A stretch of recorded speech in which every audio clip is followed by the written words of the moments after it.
Hey guys, so it is currently October 14th, 2025. We're looking at a Windows 10 desktop. This time off my laptop. This just temporary setup, but this laptop is still on 10, so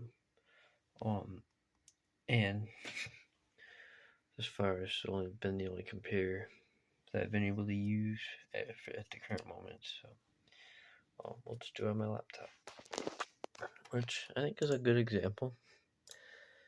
This thing was my first 10 machine.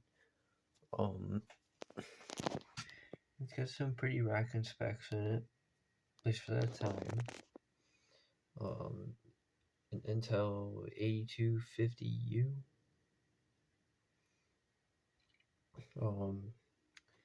And I upgraded the RAM from 8 to 16 gigabytes. So, yeah, I'm sure you could probably look at this and tell when this PC was made.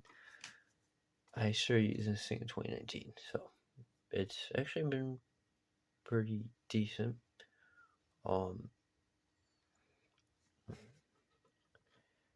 Yeah, so there we go, 10 home, I think still on Windows 10.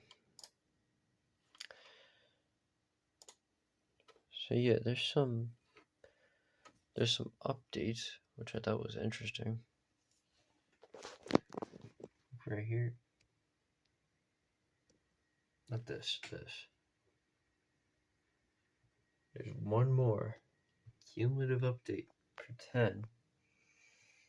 It's probably just a dumb update, but I guess we're gonna install it.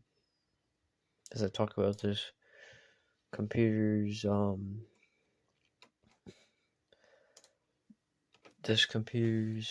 thing here, what this thing's been through,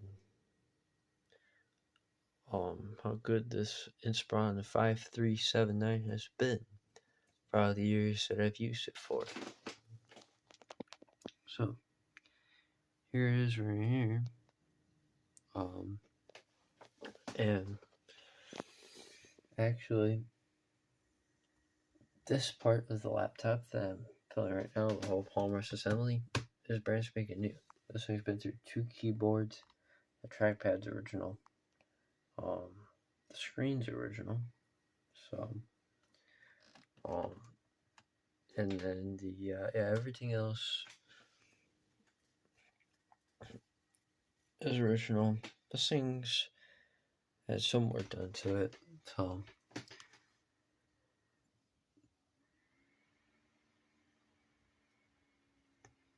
the first thing that I did was I replaced the battery because the battery was getting really low. So with the battery replaced, this thing is so much better to use now.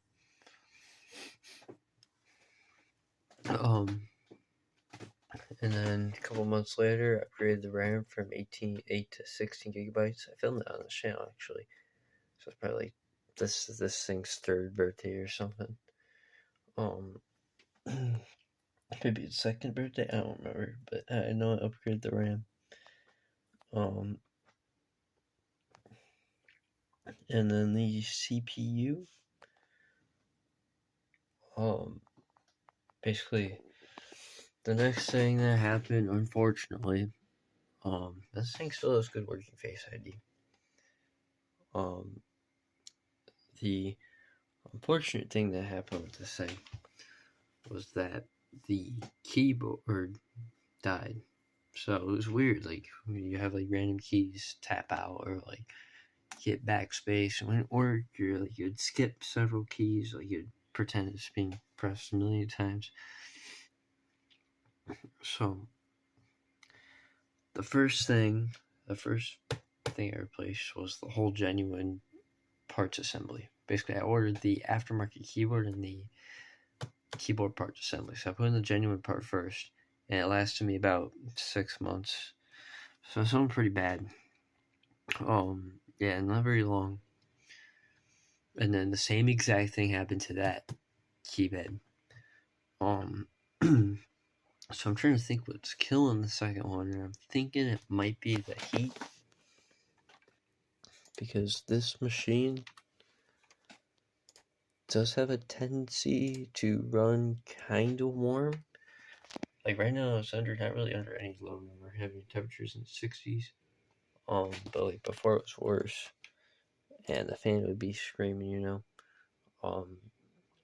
So when I took this thing apart, I repasted the CPU. And basically, when you do a keyboard replacement, you gotta tear everything out of this thing. You gotta take apart the screen. You gotta take off the screen, and then you have to you have to take out all the boards, everything gets gutted from this thing.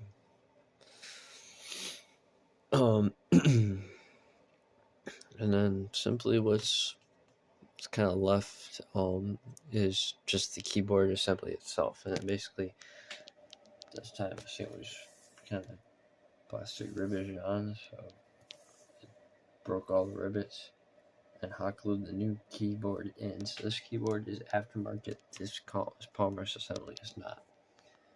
So it looks a little different.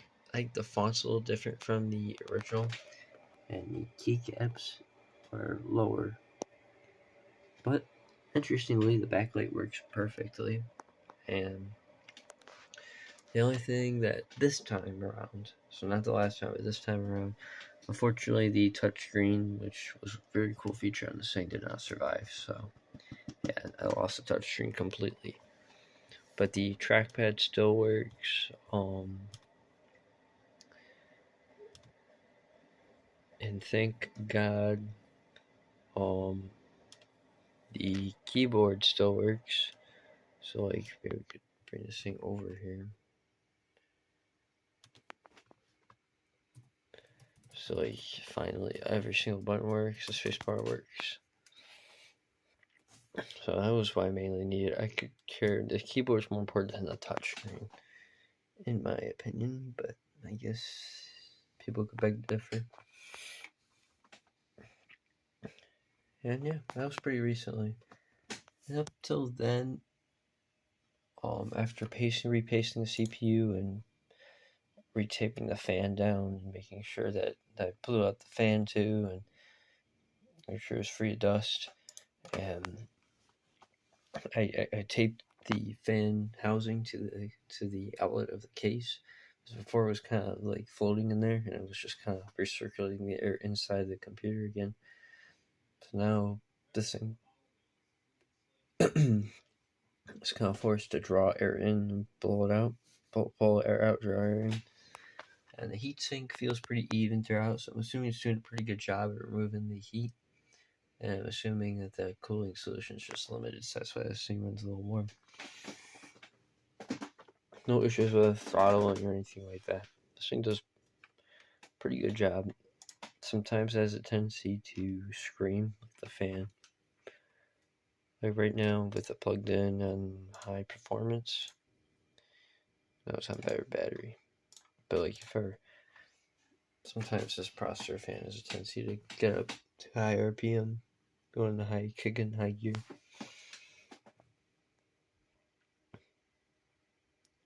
So, yeah, other than that, this thing's alright. Probably more work than what should be put into a laptop. But here's the thing: this thing is right on that line, but it does support Windows 11.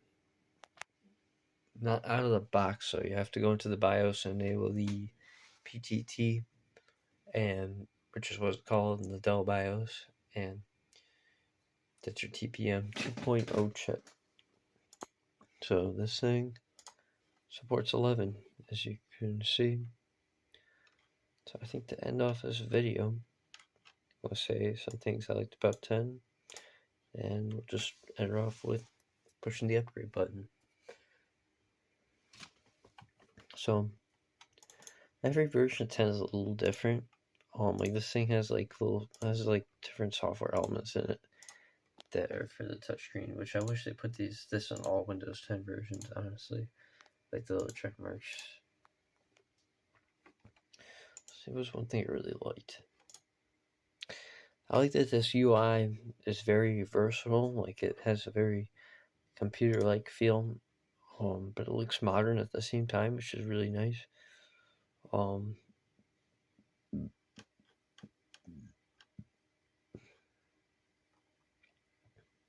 So it's kind of a blend between like this sort of modern kind of operating system feel and this computer-like feel.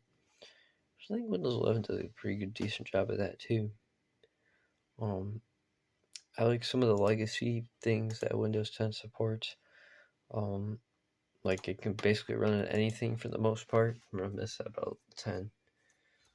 Basically all the computers are cut off from the support path from 11.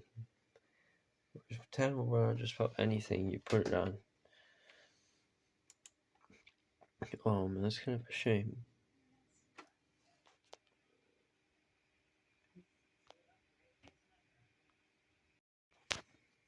So, I mean, yeah, I think that's about it as far as I can think of.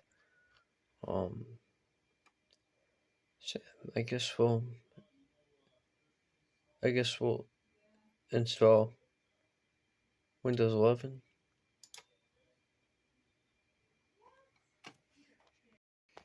So I guess what it's gonna make me do is basically you're kind of doing the install in the Windows 10 UI, so you gotta redo the license terms, which I'm sure is something about how much data they'll collect. And yeah, I'm just gonna start by downloading it, and then it'll install it on this machine. So